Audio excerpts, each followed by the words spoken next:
Hi, my name is Phil. I like talking about politics. In this video, I'd like to address a question posed to a viewer by a Brexit supporter.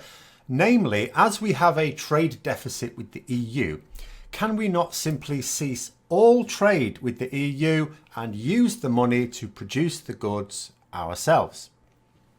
But first, if you'd like to be notified of daily news and politics, then please subscribe to the channel and click the bell notification icon. So the first thing to always mention when discussing the balance of trade between the UK and the EU is that our service sector, which is much larger than our trade in goods, runs a trade surplus with the EU. It has taken a hit due to Brexit as officers have moved out to EU centres, but the latest figures still show a surplus. And the other thing to note is that while World Trade Organization rules provide some sort of framework for trading in goods, albeit on much more expensive and inconvenient terms, it doesn't really have much to do with services. So whilst we would still have trade in goods with the EU, even with a hard Brexit, our much larger service sector, the one that runs a surplus, could actually be shut down entirely overnight if we don't reach some sort of agreement. But the question was about the trade deficit, so let's get on with that. So the notion that we buy more goods from the EU than they do from us, as such, as a nation, we are buying more than we're selling. So we could just stop buying from the EU altogether and manufacture the products that we currently buy from the EU ourselves. That's the proposal. So let's go through this. No, we can't do that, is the short answer. But we'll go through the various layers of no to explain. Firstly, it would also mean that the EU would go, well, we'll stop buying your goods then. Because if the logic held any water at all, they could easily do that and they could absorb it much more easily. That puts every single exporter in this country out of business immediately, straight away. And not just exporters to the EU, of course, but hauliers who also transport those goods to the EU, as well as suppliers who provide those exporters with goods or raw materials. The resulting economic tsunami would make the 2008 global crash look like a ripple in a pond. In addition, the lack of money from exporting would mean that we couldn't actually buy in the raw materials needed to drive any sort of manufacturing. In case some people hadn't noticed, we're an island, which means we already had limited mineral resources anyway, but we began our industrial revolution some time ago and we have mined pretty much everything of use from underneath us, and many minerals are simply not found in this part of the world anyway. Secondly, think about what some of those goods that we import from the EU are. We import a lot of our food from the EU. Even if we turned over our farming entirely over to supplying ourselves. So we didn't export any food, we consumed it all ourselves. It's been calculated we could potentially supply up to, no more than, up to 70% of our food. And that requires an expansion of farming, not just only supplying British markets with British produce, not exporting it elsewhere and making sure we eat it isn't enough to get up to the 70%. We need to expand farming as well as much as possible.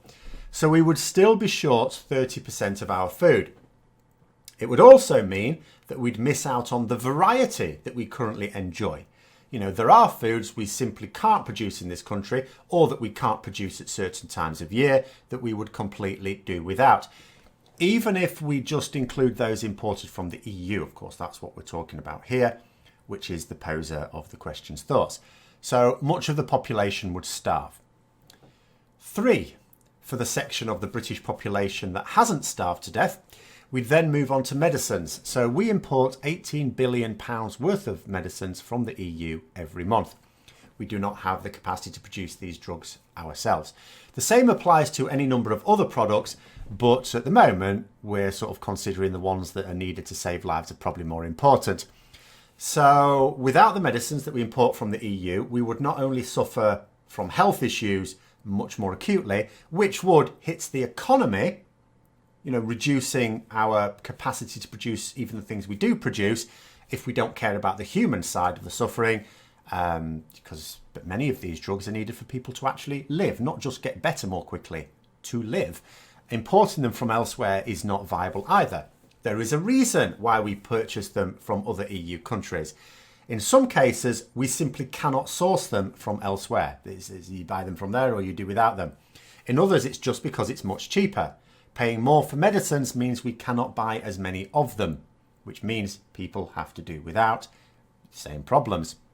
Yes, the government has been stockpiling some medicines, but some of them, including life-saving drugs, cannot be stockpiled because they have a very short half-life.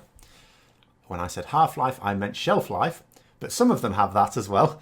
And the ones we will still run once we start accessing those stockpiles, they will run out. And those stockpiles, by the way, are in Belgium because, why would you stockpile in your own country?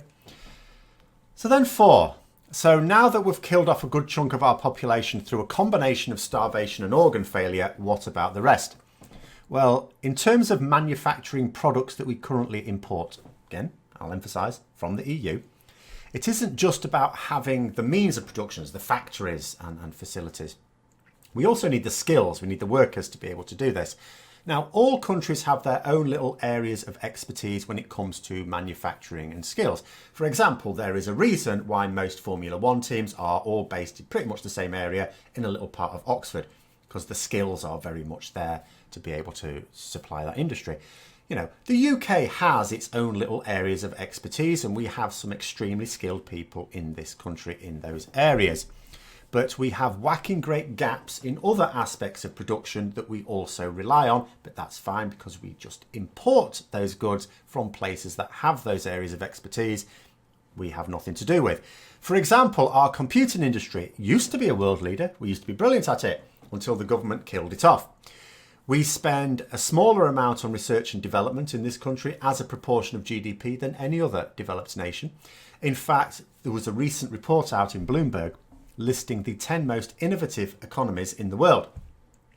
The UK was not on this list. Our investment in skills and new technologies is primitive to say the least. So we don't even have the education and training infrastructure in this country to even begin training. And training, remember, takes many, many years. So we can't even begin the training of these sorts of skills for the future because we don't have those skills to teach, much less slip straight into production overnight. So we will be without any of the products that cannot be bought from outside of the EU. And even for products that we could buy from outside of the EU that are maybe more expensive than buying them in the EU or not quite as good, that assumes that we can even afford to buy those products from outside of the EU. Remember, we have just lost hundreds of billions of pounds worth of trade with the EU because we've cut them off, so they've cut us off, assuming that logic holds. And Brexit doesn't help us to sell more goods to non-EU countries. There were no restrictions on selling to non-EU countries as a member of the EU that don't already exist outside of the EU. In fact, outside of the EU, we have more restrictions on selling to other countries because the EU has arrangements with other countries that make it better than WTO terms. So if the world had wanted to buy more of our products than they currently do, the ones that we do make, they could already have been doing that. Quite a number of countries have been reducing in certain areas. So now, at this point, we've lost about half of our trade in the world, so that's half of our income gone. We've starved millions of Britons, finished off others by denying them life-saving healthcare. We don't have the machinery needed to run a modern society, so we're now regressing to the Stone Age. We have to bypass the Iron Age because, well, we import iron. And it will have all been worth it because sovereignty. Except our army will now be armed with sharp sticks and stones, so we'll be invaded and bang goes the sovereignty again. So I hope that answers the question. I also hope you found the video interesting. If you did, don't forget to click the like button. And if you'd like to support the channel further, then please also click the Patreon link for details. And until next time, I'll see you later.